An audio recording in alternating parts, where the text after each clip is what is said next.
রেখে আসবে। নাউজুবিল্লাহ বলবেন না? তাহলে কোন সন্তান চিন্তা করেন, যেই সন্তান, যেই মা দিনের পর দিন কষ্ট করে, রাতের পর রাত কষ্ট করে 10 মাস 10 দিন গর্ভে ধারণ করে, এরপরে ডেলিভারি করেছে, এরপরে সেই সন্তানকে জমিনে নিয়ে এসেছে। আসার পরে সন্তান রাত্রিবেলায় কনকনে কঠিন শীতের রাত্রিতে, কনকনে ঠান্ডার সময় শীতের রাত্রিতে বাড়িতে যখন সবাই ঘুমিয়ে পড়ে, বাবা ঘুমায়, মা ঘুমায়, সকলেই আপনার গভীর রাত্রে ঘুমিয়ে যায়। গভীর রাত্রিতে মা জেগে দেখে আমার ডান পাশে আমার ছেলেটা, আমার মেয়েটা বিছানার মধ্যে প্রস্রাব করে দিয়েছে। বাচ্চাকে ঠান্ডা লাগবে এই মনে করে মা এবার বাম কাতে শুয়ে দিয়েছে বিছনায়। কিছুক্ষণ পরে দেখে সেখানেও আমার সন্তান প্রস্রাব করে দিয়েছে। এরপরে মা কি করবে? ঠান্ডা লাগলে জ্বর সর্দি হওয়ার আশঙ্কা আছে, সন্তান যাতে কষ্ট না পায় সেই সন্তানকে বুকের সাথে আগলিয়ে দিনের পর দিন, রাতের পর রাত এভাবে করে কষ্ট করে দুধ আপনার 2 বছর পর্যন্ত দুধ পান করিয়ে বড় করে।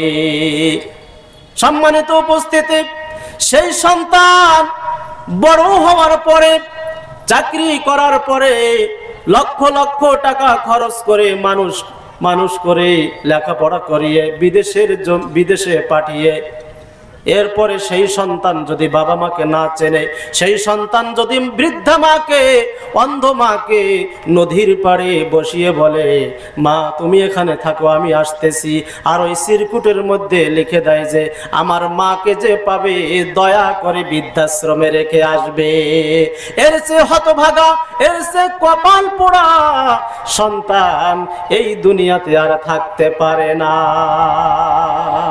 এদিকে মনে হয় না এরকম না, পিতামাতার সাথে খারাপ আচরণ করে, আছে না? এই যে খারাপ আচরণ করার কারণ কি?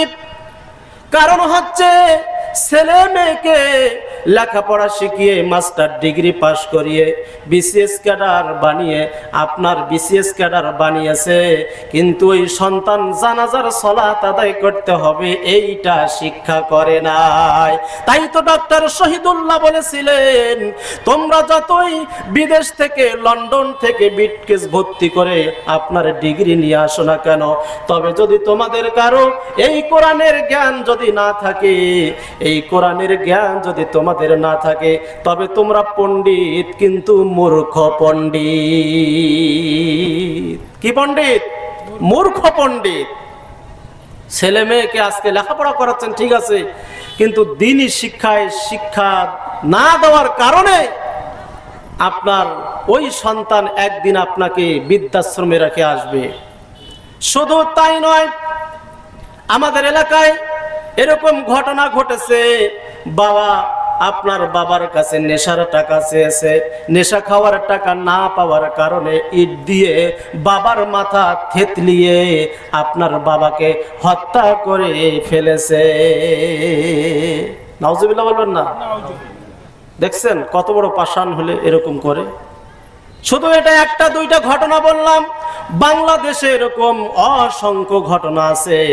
মায়ের পেটে চাকু মেরে দিয়েছে, অনেকে বাবার গায়ে হাত তোলে, মায়ের গায়ে হাত তোলে, অনেকে বাবা মার সাথে খারাপ ব্যবহার করে, আছে না নাই? অহরহ আছে এরকম। এগুলো হওয়ার কারণ কি? এইগুলো হওয়ার কারণ হচ্ছে আমাদের ছেলে মেয়েদেরকে দ্বীন শিক্ষা না দেওয়ার কারণে। তাহলে দ্বীন শিক্ষার গুরুত্ব আছে না নাই? ছেলে মেয়েদেরকে দ্বীন শিক্ষা দিতে হবে কি হবে না? তাহলে এই দ্বীন শিক্ষা কোথায় দিবেন? কলেজে, ইউনিভার্সিটিতে, প্রাইমারিতে আছে?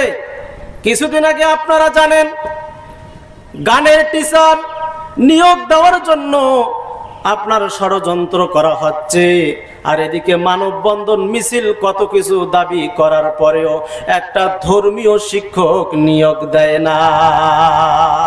সেই দেশকে আবার আমরা 95%, 90%, 92% মুসলিমের দেশ বলি। কথা বলেন ঠিক না বেঠিক? 90% মুসলমানের দেশে শিক্ষা প্রতিষ্ঠানে ধর্মীয় শিক্ষক নিয়োগ দিতে চাই না। কথা কি ভুল বলছি? দেওয়া দরকার আছে কি নাই বলেন?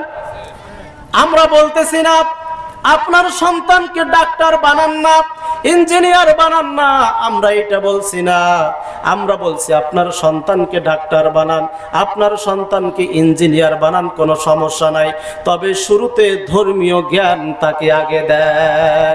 কেননা আপনার সন্তান ডাক্তার হওয়ার পরে আপনার সন্তান আপনার অন্য মানুষের কিডনি বিক্রি করে খাবে না, মানুষের রক্ত ফ্রিতে নিয়ে ওই রক্ত আপনার মূল্য দিয়ে বিক্রি করবে না, কোম্পানির কাছে টাকা খেয়ে খারাপ কোম্পানির ঔষধ আপনার প্রেসক্রিপশনে লিখবে না। আপনার সন্তান যদি হালাল হারামের জ্ঞান থাকে, কথা কি বোঝা যায়? আপনার সন্তানকে ডাক্তার বানান আমরা নিষেধ করতেছি না, কিন্তু আপনার সন্তানের ভিতরে যদি দ্বীনের জ্ঞান থাকে, প্রাথমিক নলেজ থাকে ইসলামের, তাহলে এই সন্তান বড় হওয়ার পরেও, ডাক্তার হওয়ার পরেও, ইঞ্জিনিয়ার হওয়ার পরে কোনোদিন ঘুষ খাবে না।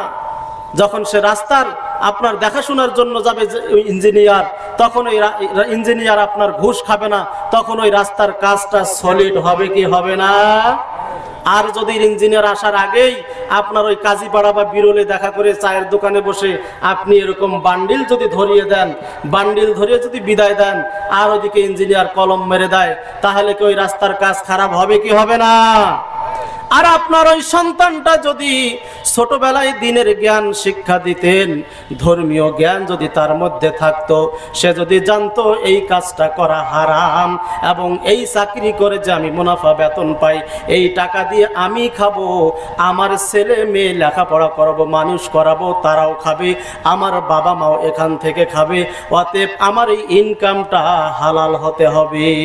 আমি যদি এটা করি আমার এটা হারাম হবে কি হবে না? হবে কি হবে না বলেন? হারাম হবে।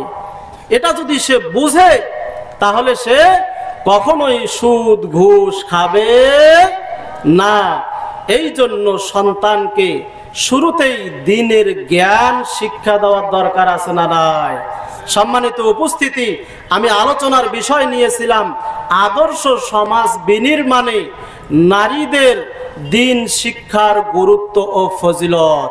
কেননা নারীদের এমন এক সময় নারীদের উপরে গিয়েছে যেই সময় নারীদেরকে সেই সময়ে কোনো মূল্যায়ন করা হতো না। মহিলাদের উপরে, নারীদের উপরে এমন এক সময় অতিবাহিত হয়েছে যেই সময়ে নারীদেরকে, কন্যা সন্তানদেরকে গরু ছাগলের মতো হাটে বাজারে বিক্রি করা হয়েছে। শোনেন না আপনারা এই ঘটনা? গরু ছাগলের মতো হাটে বাজারে বিক্রি করা হয়েছিল। অথচ সেই সমাজ ব্যবস্থা থেকে ইসলাম তুলে এনে নারী যে, আল্লাহ যে নারীকে সম্মানের আসনে বসালেন, পৃথিবীর ইতিহাসে আর এরকম সম্মান কেউ দিতে পারে নাই, কিয়ামত পর্যন্ত পারবেও না। আল্লাহ রাব্বুল আলামিন বলেই দিয়েছেন, ওয়ালাহুন্না মিসলুল্লাযী আলাইহিন্না বিল মা'রুফ।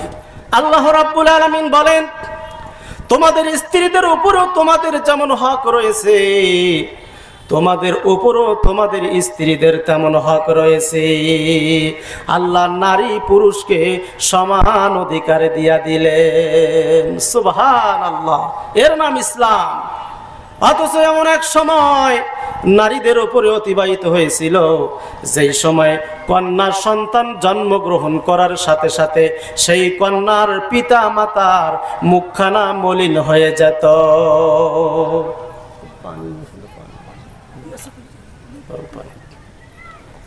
পিতা মাতার মুখখানা মলিন হয়ে যেত, এমন মলিন হয়ে যেত, আল্লাহ রাব্বুল আলামিন বলেন, وَإِذَا بُشِّرَ أَحَدُهُمْ بِالْأُنثَى ظَلَّ وَجْهُهُ مُسْوَدًّا وَهُوَ كَظِيمٌ।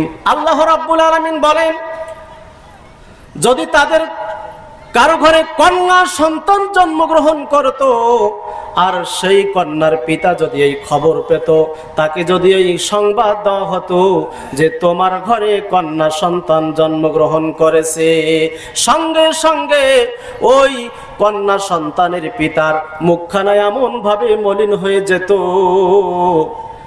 যেমন বিষ পান করার পরে মানুষের চেহারা কালো হয়ে যায়, ওই পিতার মুখখানা তেমন মলিন হয়ে যেত। নাউযুবিল্লাহ।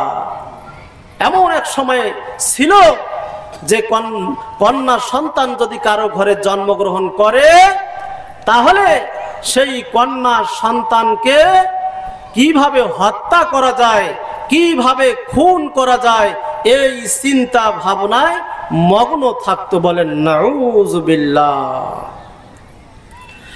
রাসূলুল্লাহ সাল্লাল্লাহু আলাইহি ওয়াসাল্লামের দরবারে এক সাহাবী কায়েস ইবনে আসিম রাদিয়াল্লাহু তাআলা আনহু, যখন তিনি ইসলাম গ্রহণ করেন নাই, এই কায়েস ইবনে আসিম রাদিয়াল্লাহু তাআলা আনহু বিশ্বনবীর দরবারে এসে বললেন, ইয়া রাসূলুল্লাহ, ইয়া হাবিবাল্লাহ, ইয়া রাসূলুল্লাহ, হে আমার আটটি কন্যা সন্তান ছিল, আটটি কন্যা সন্তানের প্রত্যেকটিকে আমি কাউকে নদীতে নিক্ষেপ করে হত্যা করেছি, কাউকে কুয়ার মধ্যে ফেলে হত্যা করেছি, কাউকে আমি জীবন্ত মাটিতে পুঁতে হত্যা করেছি। এভাবে আমি একে একে 8টা কন্যা সন্তানকে হত্যা করেছি। ইয়া রাসূলুল্লাহ, ইয়া হাবিবাল্লাহ, আমি এখন কি করব? আমার করণীয় কি? আমি যে অপরাধ করেছি, আমি ইসলাম গ্রহণ করার পরে দেখছি আমি কঠিন অপরাধ করেছি। আল্লাহ কি এই অপরাধ আমার মাফ করবে? আল্লাহ কি আমাকে ক্ষমা করবে? বিশ্বনবী মুহাম্মদুর রাসূলুল্লাহ সাল্লাল্লাহু আলাইহি ওয়াসাল্লাম বললেন, ও কায়েস ইবনে আসিম, ইসলাম গ্রহণ করার পূর্বে তুমি যা করেছো, ইসলাম গ্রহণ করার সাথে সাথে আল্লাহ তোমার অতীতের সমস্ত পাপগুলি মাফ করে দিয়েছে। সুবহানাল্লাহ। আল্লাহর নবী আল্লাহ রাব্বুল আলামিন বলছেন, সাইয়ুবাদদিলুল্লাহু সাইয়্যাতিহিম হাসানাত। কেউ যদি তওবা করে দ্বীনের পথে ফিরে আসে, আল্লাহ তার অতীতের সমস্ত পাপগুলি, গুনাহগুলিকে নেকি দ্বারা পরিবর্তন করে দিয়ে দেন। সুবহানাল্লাহ। কায়েস ইবনে আসিম রাদিয়াল্লাহু তাআলা আনহু দয়ার নবীকে ডাক দিয়ে বললেন, ইয়া রাসূলুল্লাহ, তাহলে আমার এখন কোনো করণীয় আছে নাকি? বিশ্বনবী মুহাম্মদুর রাসূলুল্লাহ সাল্লাল্লাহু আলাইহি ওয়াসাল্লাম বললেন, তাহলে তুমি 8টা কন্যা সন্তানকে হত্যা করার বিনিময়ে 8টা গোলাম আজাদ করে দাও। কায়েস ইবনে আসিম বললেন, ওগো দয়ার নবী, আমি তো গোলামের মালিক নই, আমি তো গোলাম আজাদ করার ক্ষমতা রাখি না। দয়ার নবী বিশ্বনবী মুহাম্মদুর রাসূলুল্লাহ সাল্লাল্লাহু আলাইহি ওয়াসাল্লামকে কায়েস ইবনে আসিম বললেন, ইয়া রাসূলুল্লাহ, ইয়া হাবিবাল্লাহ, তবে আমি উটের মালিক, আমার কাছে উট আছে। দয়ার নবী বিশ্ব নবী বললেন, তাহলে তুমি 8টা কন্যা সন্তানকে হত্যা করার বিনিময়ে, প্রত্যেকটির বিনিময়ে একটি একটি করে 8টা উট কুরবানি করে দিয়ে দাও। সুবহানাল্লাহ। চিন্তা করছেন? নারী হয়ে জন্ম মোদের, নারী হয়ে জন্ম মোদের, নয়তো অভিশাপে,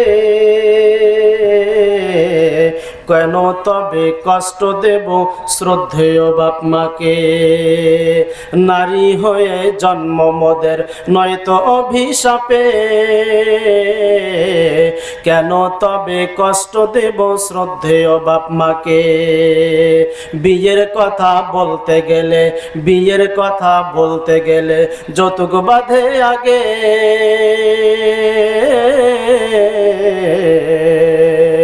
বিয়ের কথা বলতে গেলে যৌতুক বাঁধে আগে, অনেক টাকা আসবে ঘরে ছেলের বাবা ভাবে। আছে না নাই? অন্যায় ছেড়ে ধরো নারী, অন্যায় ছেড়ে ধরো নারী, সত্য ন্যায়ের পথ, অন্যায় প্রথা নেব না মেনে, এই হোক মোদের শপথ। লিল্লাহে তাকবীর। হালাল বিয়ে হচ্ছে হারাম, হালাল বিয়ে হচ্ছে হারাম, যৌতুক তার কারণ, যৌতুকের বিয়ে বন্ধ করো, হকে প্রথা বারণ। হিন্দু ধর্মে জন্মে যৌতুক, হিন্দু ধর্মে জন্মে যৌতুক, মোদের ঘরে এলো, ওই প্রথা মানতে গিয়ে ইসলাম বিদায় নিল। যৌতুক দিয়ে হয় না শান্তি, যৌতুক দিয়ে হয় না শান্তি, হয় না সুখের ঘর, কেন নারী নিচ্ছ মেনে হারাম টাকার বর। হারাম টাকার বর নেওয়া যাবে? ও মা বোনেরা, কান খাড়া করে শোনেন, বিয়ের সময় যৌতুকের কথা বললে সঙ্গে সঙ্গে বলে দিবেন, যৌতুক দিয়ে আমি বিবাহ করব না। এই আমাদের উক্তি থাকতে হবে, এই আমাদের কি ওয়াদাবদ্ধ ভাবে থাকতে হবে। রাজি আছি তো? বলি ইনশাআল্লাহ। যৌতুক আমরা নিব না, যৌতুক আমরা দিব। যৌতুক কি আমাদের মধ্যে থেকে এসেছে? এটা হিন্দু ধর্মের প্রথা। কেমনে কেমনে করে হিন্দু ধর্ম থেকে এটা মুসলমানের ঘরে চলে আসলো।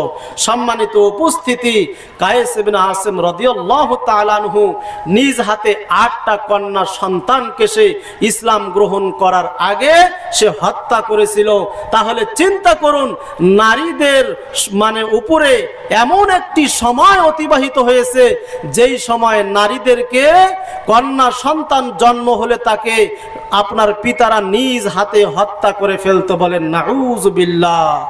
কোন মেয়ের যদি সেই সময় বিবাহ হতো, তার স্বামী যদি মারা যেত, তাহলে ওই নারীর আর কোনোদিন বিবাহ হতো না। এমনকি ওই নারীর স্বামী যদি মারা যায়, তাহলে সন্তানেরা তাকে দাসীর মতো ব্যবহার করত। বলেন নাউযুবিল্লাহ। মানে ওই মেয়ের যদি মিন্স হয়, এরকম অসুস্থ অবস্থায় যে কয়দিন থাকে, নাপাক অপবিত্র অবস্থায় যে কয়দিন থাকে, তাদেরকে স্বামীর বিছানায় শুইতে দেওয়া হইতো না, গোয়াল ঘরের মতো জায়গায় রাখা হতো। বলেন নাউযুবিল্লাহ। সেই সমাজ থেকে তুলে এনে নারীদেরকে ইসলাম কত সম্মানের আসনে বসিয়েছেন। বলেন সুবহানাল্লাহ। মহিলাদের যে কয়দিন অপবিত্র থাকে, মিন্সের এই কয়দিন শুধুমাত্র সালাত আর কোরআন স্পর্শ করে পড়তে পারবে না, বাকি সব কাজ করতে পারবে। কথা বলেন ঠিক না বেটি? রাসূলুল্লাহ সাল্লাল্লাহু আলাইহি ওয়াসাল্লামের কোলে মা আয়েশা রাদিয়াল্লাহু তাআলা আনহা আপনার মিন্স অবস্থায় আপনার মা আয়েশা সিদ্দিকার কোলে আল্লাহর নবী সাল্লাল্লাহু আলাইহি ওয়াসাল্লাম মাথা দিয়ে ঘুমিয়েছিলেন। এরপরে তিনি মাথা আগিয়ে দিতেন, এরপরে মা আয়েশা সিদ্দিকা রাদিয়াল্লাহু তাআলা আনহা মাথা সিরেনি করে দিতেন।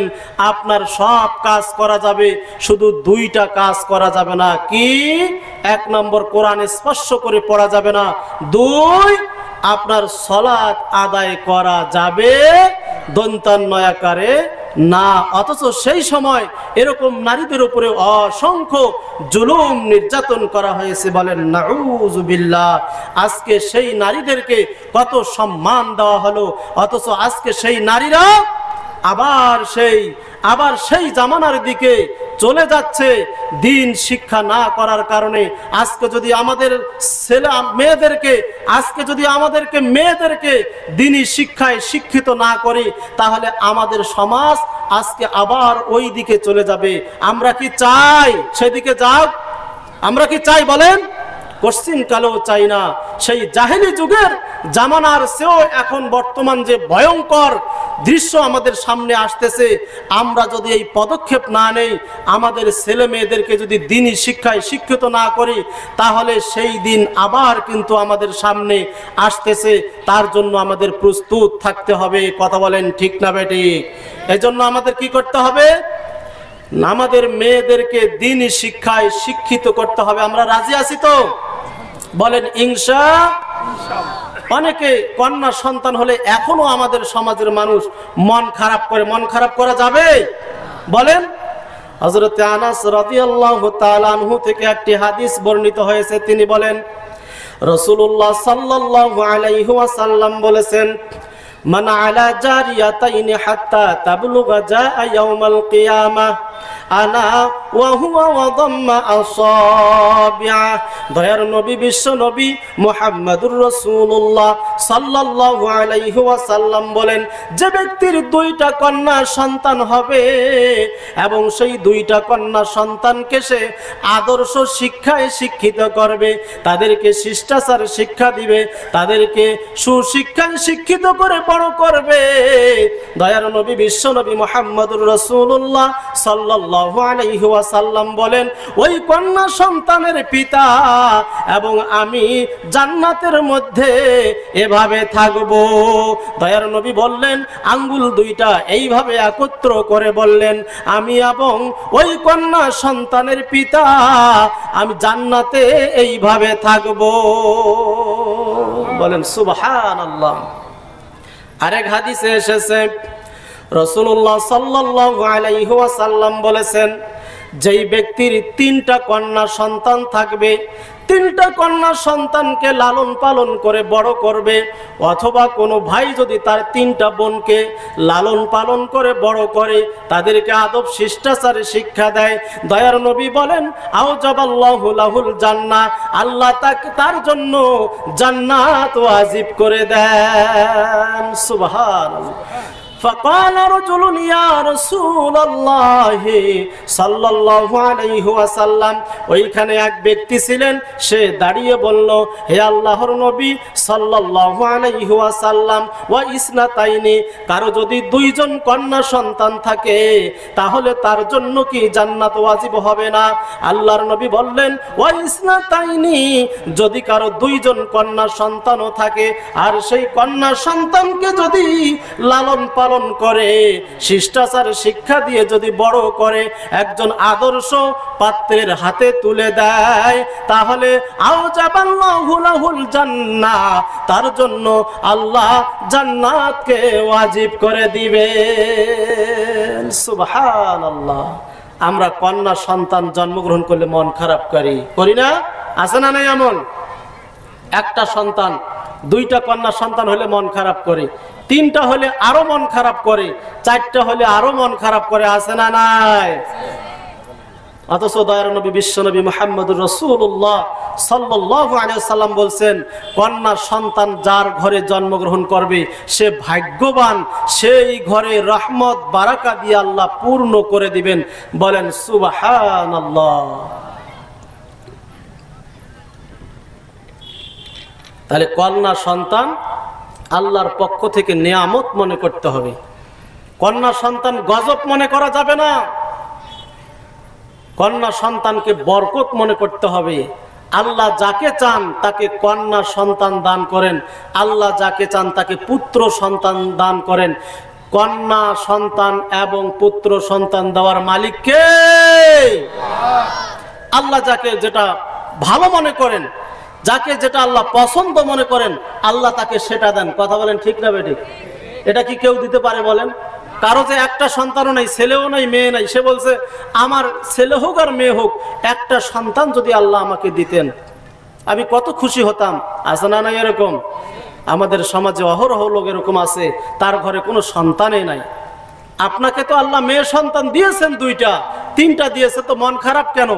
আল্লাহর নবী সাল্লাল্লাহু আলাইহি ওয়াসাল্লামের হাদিস শুনে যান, যার তিনটা কন্যা সন্তান হবে সেই ব্যক্তির জন্য আল্লাহ জান্নাত ওয়াজিব করে দিয়েছেন। বলেন সুবহানাল্লাহ। যদি সেই কন্যা সন্তানকে সুশিক্ষায় শিক্ষিত করতে পারেন, ওই কন্যা সন্তান আপনার জন্য জাহান্নামের আড়াল হয়ে যাবে। বলেন নাউযুবিল্লাহ, বলেন সুবহানাল্লাহ। ওই কন্যা সন্তান আপনাকে জাহান্নামে দিলে আপনার সামনে দাঁড়িয়ে বেঁকে বসবে, আল্লাহ এ আমার পিতা আমাকে লালন পালন করেছে, একে তুমি জাহান্নামে দিতে পারবে না। কন্যা সন্তানের কারণে আল্লাহ আপনাকে জান্নাত দিয়া দিবেন। বলেন সুবহানাল্লাহ। তাহলে আমাদের ঘরে কন্যা সন্তান হলে আমরা মন খারাপ করব? মন খারাপ করব? মন খারাপ করা যাবে তবে সেই কন্যা সন্তানকে দ্বীনি শিক্ষায় শিক্ষিত করতে হবে।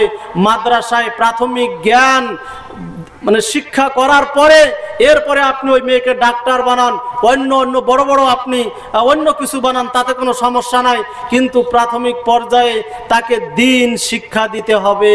তাহলে এর জন্য ফায়দা কি? এর জন্য ফায়দা আছে। এর জন্য কিয়ামতের দিনে এই মেয়েগুলাই আপনার জান্নাতে যাওয়ার জন্য কারণ হয়ে যাবে। বলেন সুবহানাল্লাহ। আরো যদি কারো এতিম বাচ্চা কেউ যদি লালন পালন করে, তার জন্য আরো অনেক ফজিলত রয়েছে। সুবহানাল্লাহ। একটা ঘটনা, একটা আমি উদাহরণ আপনাদের দিচ্ছি। আমাদের এই শাহিনুর ভাইয়ের এই মাদ্রাসায়, মারকাজুদ দাওয়া সালাফিয়া মাদ্রাসায় দুইটা এতিম বাচ্চা এসেছে। দুইটা কি এতিম বাচ্চা এসেছে ভর্তি হওয়ার জন্য। এখন শাহিনুর ভাই চিন্তা করছে এই বাচ্চা দুটার কেউ নাই, দেখতেছে এই বাচ্চা দুটার কি নাই, কেউ নাই।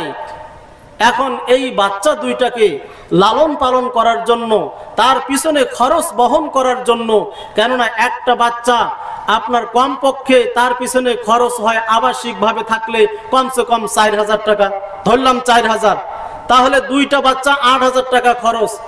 এখন শাহিনুর ভাই, এখন মনে করেন যে আপনার নাম কি? শাহিনুর ভাই শামীম ভাইয়ের কাছে গেছেন, যে আমাদের শাহিন ভাইয়ের বাড়িতে গিয়ে বলছেন, শাহিন ভাই আমার মাদ্রাসায় দুইটা এতিম মেয়ে এসেছে পড়াশোনা করার জন্য, তো কি করা যায়? তাদের বাবাও নাই, মাও নাই, তাদের পিছনে অর্থ মানে খরচ বহন করবে এরকমও কেউ নাই। শামীম ভাই কি করা যায়? তো শাহিন ভাই বলল আচ্ছা ঠিক আছে।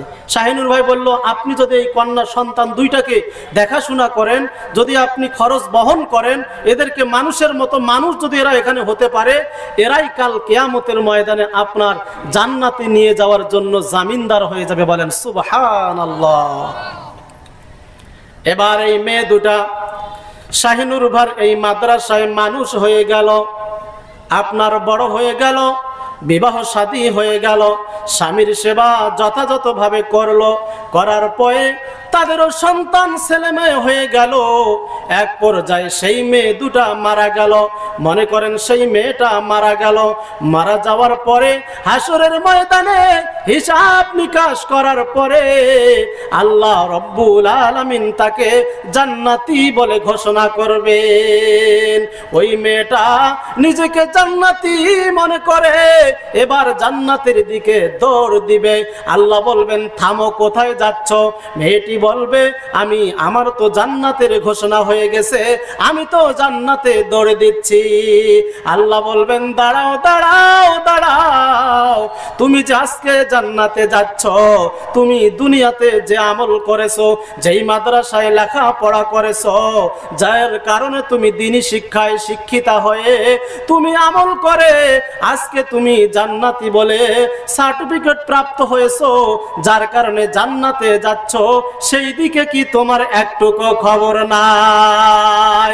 দাঁড়াও দাঁড়াও, তোমার তো বাবা ছিল না, তোমার তো মা ছিল না, তোমার তো দেখাশোনার কেউ ছিল না, তোমাকে ওই এলাকার শামীম নামের এক ভাই, শামীম নামের এক ব্যক্তি তোমার লেখাপড়ার দায়িত্ব নিয়েছিল, তোমার খরচ বহন করার দায়িত্ব নিয়েছিল, তোমার পিছনে মাসে 4,000 টাকা ব্যয় করেছিল। এভাবে প্রতি মাসে 4 বারাং বছরে 48,000 টাকা ব্যয় করে এরকম কয়েক বছর লেখাপড়া করিয়ে তোমাকে দ্বীনি শিক্ষায় শিক্ষিতা করেছে। ও মেয়ে, তুমি এবার বলো যে যেই লোকের কারণে তুমি দ্বীনের জ্ঞান অর্জন করতে পেরেছো, তাহলে এবার তুমি বলো যার কারণে তুমি আজকে জান্নাতে যাচ্ছ, তুমি এবার বলো সে আগে জান্নাতে যাবে না তুমি আগে জান্নাতে যাবে? মেয়েটি এবার চিন্তা ভাবনা করে বলবে আল্লাহ আমার আগে ওই শামীম চাচা জান্নাতে যাবে, কেননা উনি যদি আমার পিছনে টাকা পয়সা অর্থ ব্যয় না করত, তাহলে ওই মাদ্রাসায় আমার পড়া সম্ভব হতো না। আল্লাহ, আপনি আগে শামীম চাচাকে জান্নাতে দেন, তারপরে আমি যাব। এবার শামীম চাচাকে ডাকা হবে, শামীম চাচা সেখানে উপস্থিত থাকবে। উপস্থিত থাকার পরে আল্লাহ তাকে শামীম ভাইকে জান্নাতি বলে ঘোষণা করে দিবেন। শামীম ভাই এবার জান্নাতে দৌড় মারবে। আল্লাহ বলবেন, দাঁড়াও দাঁড়াও, ও শামীম দাঁড়াও, তুমি যে জান্নাতীর সুসংবাদ শোনা মাত্র দৌড় দিচ্ছ, আজকে যে তুমি জান্নাতে যাচ্ছ কি কারণে? বলবে, আল্লাহ ওই যে মেয়েটির কারণে। এবার আল্লাহ বলবেন, তাহলে তুমি যে মেয়েটাকে যে তুমি তার পিছনে খরচা করে তাকে লালন পালন করে বড় করেছো, তার পিছনে অর্থ ব্যয় করেছো, তুমি এটা জানলে কিভাবে? তুমি তো কোরআন হাদিস সম্পর্কে জানতে না, তুমি তো ফকিরকে ভিক্ষাও দিতে চাইতে না, তুমি তো ভালো কাজে দান করতে চাইতে না, তুমি তো এরকম ভালো কাজের সাথে জড়িত থাকতে চাইতে না, তো তুমি হঠাৎ করে কিভাবে পরিবর্তন হয়ে গেলে? তুমি এমনিতেই দান করতে চাও না, অথচ মাসে 4,8,000 টাকা দিয়ে দুইটা এতিম কন্যা সন্তানকে লালন পালনের দায়িত্ব নিলে।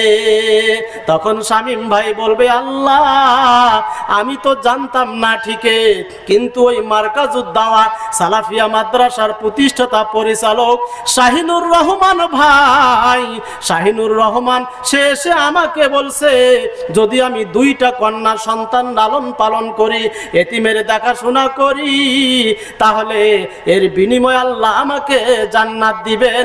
এই ফজিলতের ওয়াজ আমাকে শুনিয়েছে। আর আমি চিন্তা করে দেখলাম, আমার তো ধন সম্পদ দিয়ে আমি কি করব? দুদিন পরে তো আমি মারা যাব, আমার ধন সম্পদ আমার ছেলে মেয়েরা ভোগ করবে, আমার ছেলে মেয়েরাও ভালো পজিশনে আছে, চাকরি করে। আমি যদি এই দুইটা মেয়েকে লালন পালন করার কারণে আল্লাহ যদি আমাকে জান্নাতে দেয়, তাহলে আমার কোনো ক্ষতি নাই, আমি এই কাজে রাজি হয়ে গেলাম। আল্লাহ বলবেন, শামীম সাহেব তাহলে এবার তুমি বলো, তাহলে ওই মার্কাজুদ দাওয়া সালাফিয়া মাদ্রাসার পরিচালক শাহিনুর রহমান যদি তোমাকে না বুঝাতো, তুমি বুঝতে না, তাহলে এবার তুমি বিচার করো, তাহলে তুমি আগে জান্নাতে যাবে না ওই শাহিনুর রহমান পরিচালক জান্নাতে যাবে? এবার শামীম সাহেব নিজেই বলবেন, আল্লাহ উনি আগে যাবে। এভাবে করে এই ইতিম মেয়েকে লালন পালন করার কারণে আল্লাহ তাদের সবাইকে জান্নাত দিয়া দিবে। সুবহানাল্লাহ। ইতিমের দেখাশোনার দায়িত্ব যারা নিবে, এদের অনেক মর্যাদার কথা কোরআনে এবং হাদিসে এসেছে। আমরা সেদিকে যাচ্ছি না। আজকে যেহেতু আলোচনার বিষয় ভিন্ন, আজকের আলোচনার বিষয় হলো নারীদেরকে দ্বীনি শিক্ষায় শিক্ষিতা করতে হবে। দ্বীন শিক্ষার গুরুত্ব আছে না নাই? রাসূলুল্লাহ সাল্লাল্লাহু আলাইহি ওয়াসাল্লাম বলেছেন, তালাবুল ইলমি ফারিদাতুন আলা কুল্লি মুসলিম। প্রত্যেক নারী, প্রত্যেক পুরুষ হোক আর নারী হোক, প্রত্যেকের উপরে দ্বীনের জ্ঞান অর্জন করা ফরজ। এই ফরজটা দুইভাবে হতে পারে, দুইভাবে হতে পারে।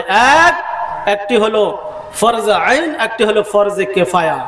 ফরজে কেফায়া হচ্ছে এই জায়গা থেকে এই গ্রামের 2-4 জন বড় বড় আলেম হয়ে যাবে, যথেষ্ট, সমস্যা নাই। এই জায়গার মধ্যে 2-1 জন বড় বড় ডাক্তার হবে, ইঞ্জিনিয়ার হবে, এটা হচ্ছে ফরজে কেফায়া। আর ফরজে আইন মানে আপনার ঘুম থেকে উঠার পরে আবার ঘুমাতে যাওয়া পর্যন্ত যে সমস্ত তাসবিহ, তাহলিল, জিকির, আজগার, সালাত, আল্লাহর হালাল হারাম বিধি নিষেধ, এইগুলোর জ্ঞান অর্জন করা ফরজে আইন। আপনার সালাত আদায় করতে হলে কোরআন শিক্ষার দরকার আছে না নাই? কোরআন শিক্ষার দরকার আছে। কোরআন যদি আপনি তেলাওয়াত করতে না পারেন, তাহলে সালাত আদায় করবেন কিভাবে? কোরআন যদি আপনি মাদ্রাসায় গিয়ে ওস্তাদের কাছে না শিক্ষা করেন, তাহলে সহি শুদ্ধভাবে পড়তে পারবেন? পড়তে পারবেন না। কোরআন শিক্ষার যে এত গুরুত্ব, রাসূলুল্লাহ সাল্লাল্লাহু আলাইহি ওয়াসাল্লাম বলছেন, ইউকালু সাহিবুল কোরআন, কোরআনের পাঠককে জান্নাতে বলা হবে ইকরা, তুমি পাঠ করো, ওয়ারতাকি, এবং উপরে উঠতেই থাকো, ওয়ারাত্তিল কামা কুনতা তুরাত্তিল ফিদ দুনিয়া, যেভাবে দুনিয়াতে তেলাওয়াত করেছিলে আজকে জান্নাতের মধ্যে তুমি তেলাওয়াত করতেই থাকো আর উপরে উঠতেই থাকো। কেননা যেখানে তোমার তেলাওয়াত থেমে যাবে তোমার মর্যাদার আসনও সেখানে থেমে যাবে। বলেন সুবহানাল্লাহ। কিয়ামতের দিনে জান্নাতে যে যত বেশি তেলাওয়াত করতে পারবে তার মর্যাদা আল্লাহ তত বেশি উঁচু করে দিবেন। বলেন সুবহানাল্লাহ।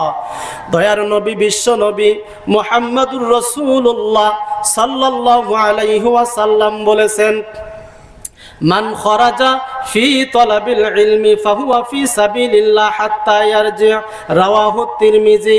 দয়ার নবী বলেন, যে ব্যক্তি ইলম শিক্ষার জন্য বাড়ি থেকে বের হবে, ঘর থেকে বের হবে, যে ব্যক্তি আপনার নারী হোক অথবা পুরুষ হোক ইলম শিক্ষার জন্য বাড়ি থেকে বের হবে, যতক্ষণ সে বাড়িতে ফেরত না যাবে ততক্ষণ পর্যন্ত সে আল্লাহর রাস্তার উপরেই থাকে। সুবহানাল্লাহ। হাদিসের মধ্যে এসেছে, যারা তলবে ইলম দ্বীনের শিক্ষা অর্জন করার জন্য মাদ্রাসায় যায়, যেমন এই এলাকায় মারকাজুদ দাওয়া মাদ্রাসা আছে, এই মাদ্রাসায় যারা আসা যাওয়া করবে, দয়ার নবী বলেন, বিশ্বনবী মুহাম্মদুর রাসূলুল্লাহ সাল্লাল্লাহু আলাইহি ওয়াসাল্লাম বলেন, তাদের পায়ের নিচে আল্লাহর ফেরেশতারা পর বিছিয়ে দেন। সুবহানাল্লাহ। একটা ঘটনা বলি, এক ছাত্র প্রতিদিন ওই মাদ্রাসায় দেরি করে আসতো। দেরি করে আসার কারণে ওস্তাদ তাকে মারপিট করে, বকাবকি করে, গালিগালাজ করে। দ্বিতীয় দিনে সে একই অবস্থা, দেরি করে আসে। তৃতীয় দিনে সে দেরি করে আসার কারণে তাকে মারধর করা হয়। এবার চতুর্থ দিনেও সে একই অবস্থা, দেরি করে আসে। এবার ওই ছাত্রকে ডেকে বললেন, বাবা তোমার খবর ব্যাপারটা কি? কি ব্যাপার, তুমি এত দেরি করে কেন আসো? তোমার কি কোনো হায়া শরম নাই? তোমার কি কোনো লজ্জা নাই? তোমার কি লেখাপড়া করার কোনো মনোভাব আছে না নাই? তুমি কি লেখাপড়া করবে কি করবে না? তোমাকে প্রতিষ্ঠান মাদ্রাসা থেকে বের করে দেওয়া হবে, তুমি কেন দেরি করে আসো? তোমাকে প্রহার করা হলো, বকাঝকা করা হলো, এত কিছু করার পরে, এত শাস্তি দেওয়ার পরেও তুমি কেন দেরি করে আসো? এবার ছাত্র বলতে লাগলেন, ওস্তাদজি, অঝোর নয়নে চোখের পানি ছেড়ে দিয়ে বললেন, ওস্তাদজি, আমি কেমনে করে মাদ্রাসায় তাড়াতাড়ি আসব? আমি মাদ্রাসায় তাড়াতাড়ি আগে ভাগে আসার জন্য সকালবেলা এমনকি খাবার সময়টুকুও পাই না। সকাল সকাল আমি বের হই, আমি যখন রাস্তায় বের হই তখন রাস্তায় দেখি আমি যেখানে পা ফেলবো সেখানে পায়ের নিচে ছোট ছোট পাখি, বাচ্চা পাখিরা কিলবিল করে। ও ওস্তাদজি, ও আমার ওস্তাদ, আমি কেমন করে দ্রুত হেঁটে আসব? আমি ওই পাখিগুলোকে, পাখির বাচ্চাগুলিকে আমি সাইড করে সরিয়ে সরিয়ে আস্তে আস্তে করে ধীরে ধীরে আস্তে আস্তে আমার লেট হয়ে যায়, দেরি হয়ে যায়। ওস্তাদজি, আমি আজকে তাড়াতাড়ি বের হওয়ার জন্য ফজরের সালাত আদায় করে কিছুক্ষণ পরে আমি মাদ্রাসায় বের হয়েছি। ওস্তাদজি, তবু আমি সঠিক সময় আসতে পারি নাই। আমি ওই পাখিগুলোকে সাইড করে সরিয়ে ধীরে ধীরে আস্তে আস্তে আমার এরকম লেট হয়ে যায়। ওস্তাদজির আর বুঝতে বাকি রইল না, কেননা দয়ার নবীর ওই হাদিস ওস্তাদজির জানা আছে। সঙ্গে সঙ্গে ওই ছাত্রকে ওস্তাদজি বুকের মধ্যে টেনে জড়িয়ে ধরলেন আর বললেন, আমি একজন সঠিক, আমি একজন তাকওয়াশীল পরহেজগার ছাত্র পেয়েছি, যার কথা বিশ্বনবী মুহাম্মদুর রাসূলুল্লাহ সাল্লাল্লাহু আলাইহি ওয়াসাল্লাম বলেছেন, যে ব্যক্তি দ্বীন শিক্ষার জন্য, ইলম শিক্ষার জন্য বাড়ি থেকে বের হবে তার পায়ের নিচে আল্লাহর ফেরেশতারা রহমতের পর বিছায়া দিবে। সুবহানাল্লাহ। ওই ছাত্রকে ওস্তাদজি জড়িয়ে ধরলেন, এরপরে কপালে, এরপরে গালে মুখে চুমা খেতে লাগলেন আর আল্লাহর কাছে দোয়া করতে লাগলেন। বলেন সুবহানাল্লাহ। সম্মানিত উপস্থিতি, দ্বীনি শিক্ষা অর্জন করলে আল্লাহ রাব্বুল আলামিন বলেছেন, ইয়ারফাইল্লাহুল্লাযীনা আমানু মিনকুম ওয়াল্লাযীনা উতুল ইলমা দারাজাত ওয়াল্লাহু বিমা তা'মালুনা খাবীর। আল্লাহ বলেন, যারা ঈমান এনেছে এবং ইলম অর্জন করেছে, বিদ্যা অর্জন করেছে, আল্লাহ তাদেরকে এই বিদ্যা শিক্ষা করার কারণে তাদের মান মর্যাদা আরো বৃদ্ধি করে দিবেন। সুবহানাল্লাহ। দ্বীনি ইলম শিক্ষা করার কারণে আল্লাহ তাদের মান মর্যাদা বৃদ্ধি করে দেন। বলেন সুবহানাল্লাহ। আপনারা ঘটনা শুনেছেন, আমরা আদমের সন্তান, আদমকে যে সম্মানিত করা হয়েছিল, আবু হুরায়রা সহ কিছু কিছু মুহাক্কিক, আপনার মুহাদ্দিসিনে কেরাম বলেছেন, ফেরেশতাদের চাইতে মানুষের মর্যাদা বেশি। সুবহানাল্লাহ। কেমন করে শুনবেন? আল্লাহ রাব্বুল আলামিন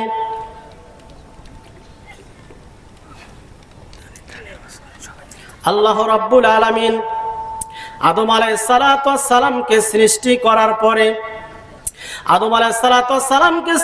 করার পরে আল্লাহ রাব্বুল আলামিন বললেন, ওয়া আল্লামা আদামাল আসমাআ কুল্লাহা সুম্মা আরাদাহুম আলাল মালাইকা ফাকালা আনবিউনি বিআসমাই হাউলাই ইন কুনতুম সাদিকিন। আল্লাহ রাব্বুল আলামিন বললেন, আদম আলাইহিস সালাতু ওয়াস সালামকে কিছু বস্তুর নাম শিক্ষা দিলেন। শিক্ষা দেওয়ার পরে সেই সব বস্তুগুলি আল্লাহ ফেরেশতাদের সামনে উপস্থাপন করে বললেন, ও আমার ফেরেশতারা শোনো, তোমরা যদি তোমাদের কথায় সত্যবাদী হয়ে থাকো তাহলে এই সব বস্তুর নাম বলে দাও। ফেরেশতারা বললেন, ক্বালু সুবহানাকা লা ইলমা লানা ইল্লা মা আল্লামতানা ইন্নাকা আনতাল আলিমুল হাকীম। ফেরেশতারা বললেন, আল্লাহ তোমার পবিত্রতা ঘোষণা করেছি, আল্লাহ আমরা এই সব বস্তুর নাম বলতে পারবো না, কেননা আল্লাহ আপনি আমাদেরকে যা শিক্ষা দেন আমরা তার বাইরে কিছু বলতে পারবো না। আদম আলাইহিস সালাতু ওয়াস সালামকে এবার সেই সব বস্তু রেখে দিয়ে আদম আলাইহিস সালামকে আল্লাহ বললেন, আদম এই সব বস্তুর তুমি নাম বলিয়া বলো। আদম আলাইহিস সালাতু ওয়াস সালাম সেই সব বস্তুর নাম একটা একটা করে বলতে লাগলেন। ফেরেশতাদের মাথা নিচু হয়ে গেল। এবার আল্লাহ রাব্বুল আলামিন ফেরেশতাদেরকে অর্ডার দিয়ে বললেন, উসজুদু লি আদম ফাসাজাদু ইল্লা ইবলিস। আল্লাহ ফেরেশতাদেরকে বললেন, তাহলে এবার আদমকে সেজদা করো, তাজিমি সেজদা করো, সম্মানের সেজদা করো। সমস্ত ফেরেশতারা সেদিন আদম আলাইহিস সালাতু ওয়াস সালামকে সেজদা করেছিল, ইল্লা ইবলিস, একমাত্র ইবলিস ব্যতীত। ইবলিস সেজদা করে নাই। ইবলিসকে আল্লাহ বললেন, তোমাকে কিসে সেজদা করা থেকে বিরত রাখলো, কি ব্যাপার? ইবলিস সেজদা করে নাই। তাহলে আদম আলাইহিস সালাম যে সম্মানিত হলেন, ফেরেশতাদের চেয়েও মর্যাদা সম্পূর্ণ হলেন কিসের কারণে? বিদ্যার কারণে, ইলম অর্জন করার কারণে। বলেন সুবহানাল্লাহ। জন্ম থেকে মৃত্যু পর্যন্ত বিদ্যা শিক্ষা করার কোনো শেষ আছে? শেষ নাই। ইমাম আহমদ ইবনে হাম্বল রহমাতুল্লাহি আলাইহিকে তার ভক্তরা বলেছিলেন, ইমাম সাহেব আর কত ইলম অর্জন করবেন, আর দরকার নাই, এত ইলম অর্জন করে কি করবেন? ইমাম আহমদ ইবনে হাম্বল বললেন, আনা আতলুবুল ইলমা ইলা আন আদখুলাল কবর। ইমাম আহমদ ইবনে হাম্বল বললেন, আমি ইলম অর্জন করতেই থাকবো যতদিন পর্যন্ত আমি কবরের মধ্যে না যাই, ততদিন পর্যন্ত আমি ইলম বিদ্যা অর্জন করতেই থাকবো।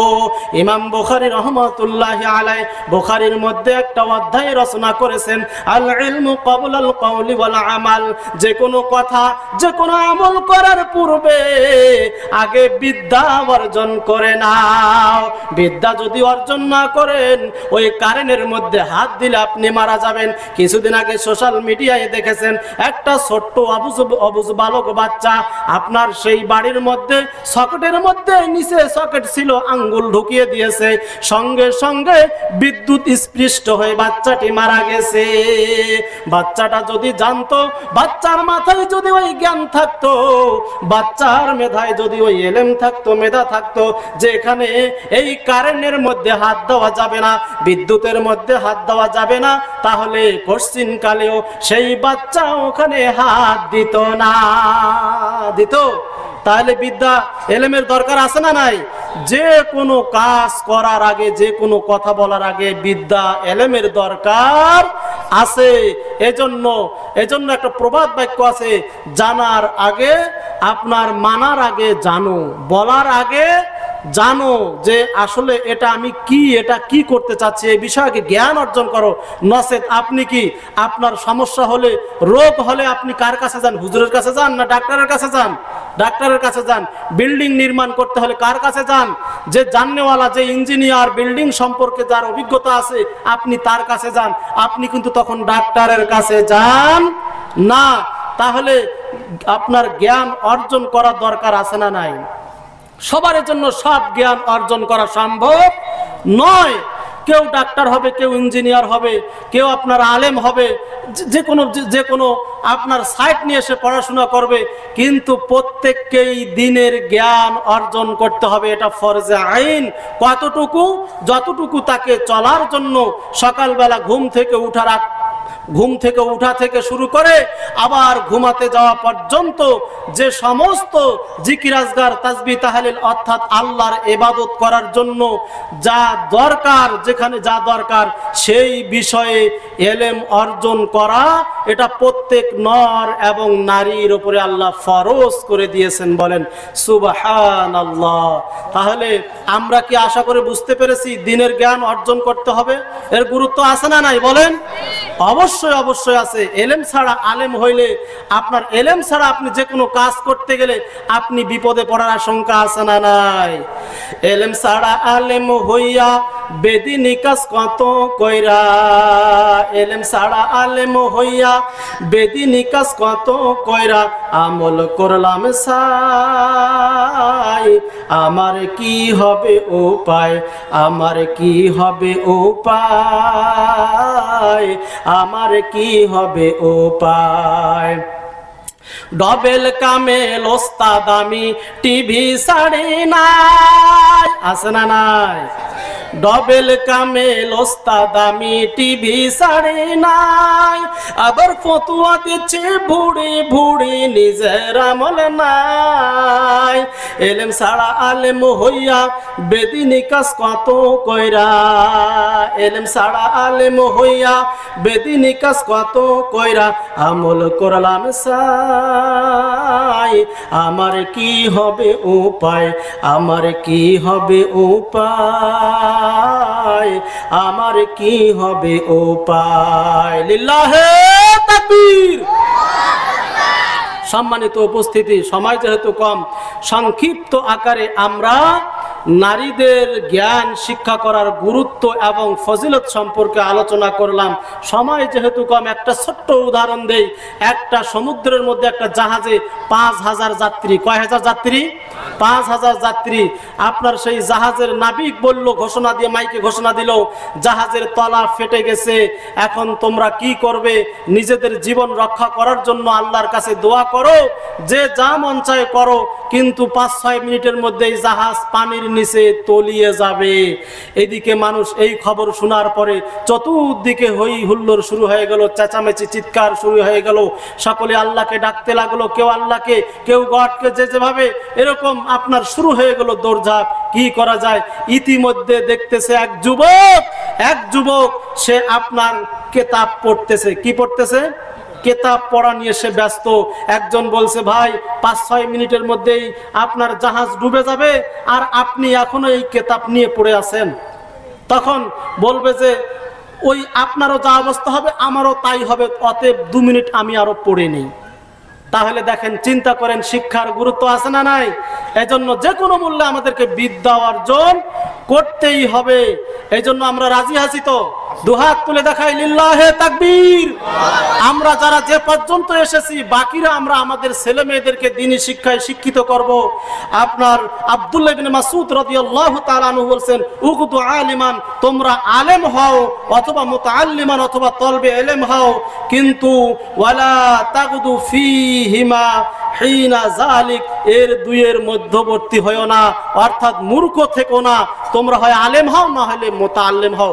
আল্লাহ সুবহানাহু ওয়া তাআলা আমাদের প্রত্যেককে সেই তৌফিক দান করুন। সকলে বলি আল্লাহুম্মা আমিন। ভাই, এই দুনিয়াতে কতদিন থাকবো? আমরা কি চিরদিন থাকবো বলেন? এই দুনিয়াটাকে আমরা যেভাবে আঁকড়ে ধরে আছি মজবুত করে, আসলে আমরা কি অতদিন থাকবো বলেন? চিরজীবন থাকবো? এই দুনিয়া আমাদেরকে সময় হলে কিন্তু ঠিকই কি নিক্ষেপ করে দিবে কবরের মধ্যে। কথা বলেন ঠিক না বেঠিক? যেতে হবে। অথচ আমরা দুনিয়াকে যেভাবে মজবুত করে ধরে আছি, রাসূলুল্লাহ সাল্লাল্লাহু আলাইহি সাল্লাম বলছেন, আন জাবির ইবনে আব্দুল্লাহ রাদিয়াল্লাহু তাআলা আনহু থেকে হাদিসটি বর্ণিত, তিনি বলেন, মাররাবি জাদিন আসাক্কা মাইয়িত। আমার শেষের এই আলোচনাটুকু একটু মনোযোগ সহকারে শুনবেন। এতক্ষণ যাবত যা শুনেছেন এক খেয়ালে আমার দিকে তাকে থাকবেন। আমি কোনো নিজের বানানো কথা বলছি না, হাদিস থেকে বলছি। এক খেয়ালে চেয়ে থাকবেন। প্রধান বক্তা এসে গেছেন, আমি অল্পক্ষণের মধ্যে ছেড়ে দেব, একটু মনোযোগ সহকারে শুনবেন। মাররাবি জাদিন আসাক্কা মাইয়িত, রাসূলুল্লাহ সাল্লাল্লাহু আলাইহি সাল্লাম একটা কান কাটা মরা ছাগলের বাচ্চার পাশ দিয়ে অতিক্রম করছেন। যাওয়ার সময়তে আল্লাহর নবী সাল্লাল্লাহু আলাইহি ওয়াসাল্লাম বললেন, আইয়ুকুম ইউহিব্বু আন্না হাযা লাহু বিদিরহামিন। তোমাদের মধ্যে কি এমন কে আছো যে এই মরা কান কাটা ছাগলের বাচ্চাটা 1 টাকার বিনিময়ে ক্রয় করে নিবে? ক্বালু ইয়া রাসূলুল্লাহ, সাহাবীরা বললেন, ইয়া রাসূলুল্লাহ, ইয়া হাবিবাল্লাহ, আমাদের মধ্যে মা নুহিব্বু আন্নাহু লানা বিশাই, আমাদের মধ্যে এমন কেউ নাই যে 1 টাকার বিনিময়ে, ওই মাহফিলটা ঘোষণাটা দিয়ে 1 টাকার বিনিময়ে এই মরা কানকাটা ছাগলের বাচ্চাটা কেউ ক্রয় করে নিবে না। দয়ার নবী, বিশ্ব নবী মুহাম্মদুর রাসূলুল্লাহ সাল্লাল্লাহু আলাইহি ওয়াসাল্লাম বললেন, লা দুনিয়া আহওয়ানু আলাল্লাহি মিন হাযা আলাইকুম। আল্লাহর নবী বললেন, আল্লাহর কসম করে বলছি, এই মরা কানকাটা ছাগলের বাচ্চার যেমন তোমাদের কাছে কোনো মূল্য নাই, এই দুনিয়াটা ঠিক তদ্রূপ ভাবে আল্লাহর কাছে কোনো মূল্য নাই। তোমরা যেভাবে এই দুনিয়াকে মহব্বত করে ধরে আসো, এই দুনিয়ার ধন সম্পদকে তোমরা যেভাবে ধরে আসো, আঁকড়ে ধরে আসো, অথচ এই ধন সম্পদ এই দুনিয়াতেই থেকে যাবে, কিন্তু একদিন তোমরা এই দুনিয়া থেকে বিদায় নিবে। অতএব এই দুনিয়া থাকার জায়গা নয়, এই দুনিয়া মহব্বত করার জায়গা নয়, যেখানে আমাদের চিরদিন থাকতে হবে, যেই পরকালে থাকতে হবে, সেই পরকালের জন্য আমাদের দুনিয়ায় প্রস্তুতি গ্রহণ করা লাগবে কি লাগবে না? আল্লাহর নবী সাল্লাল্লাহু আলাইহি ওয়াসাল্লাম আখিরাতের তুলনায় এই দুনিয়ার সাথে তুলনা করতে গিয়ে বলেন, মাদ দুনিয়া ফিল আখিরা ইল্লা মিসলু মা ইয়াজালু আহাদুকুম হাত্তা। আল্লাহর নবী সাল্লাল্লাহু আলাইহি সাল্লাম বললেন, এই দুনিয়ার তুলনায় আখিরাতটা হচ্ছে, আখিরাতের তুলনায় এই দুনিয়াটা হচ্ছে, তোমাদের মধ্যে কোন ব্যক্তি তার আঙ্গুলটা সমুদ্রের মধ্যে ডুবিয়ে দেখ, ফালিয়ানজুর বিমা ইয়ারজি, এবার আঙ্গুলটা সমুদ্র থেকে উঠিয়ে দেখুক কতটুকু পানি লেগে আছে, কতটুকু পানি থাকবে, 1 মণ, 1 পোয়া, সামান্য 1 ফোঁটা পানি থাকবে। দয়ার নবী, বিশ্ব নবী মুহাম্মদুর রাসূলুল্লাহ সাল্লাল্লাহু আলাইহি ওয়াসাল্লাম বললেন, এই যে বিশাল সমুদ্রের পানি, সেখান থেকে 1 ফোঁটা পানি যেমন, এই দুনিয়ার জিন্দেগিটা তেমন। আর এই যে বিশাল সমুদ্রের পানি, আখিরাতের সময়টাও হচ্ছে এই রকম। আল্লাহু আকবার। অথচ সেই দুনিয়া নিয়ে আমরা কত আপনার মোহে আছি, মজবুত করে ধরে আছি। আল্লাহর নবী সাল্লাল্লাহু আলাইহি ওয়াসাল্লাম বলছেন, এই দুনিয়াটাকে যদি আল্লাহ মূল্যায়ন করতেন একটা মশার ডানা, লাউ কানাতিদ দুনিয়া তা'দিলু ইনদাল্লাহি জানাহু বাউদাতিন মা সাকা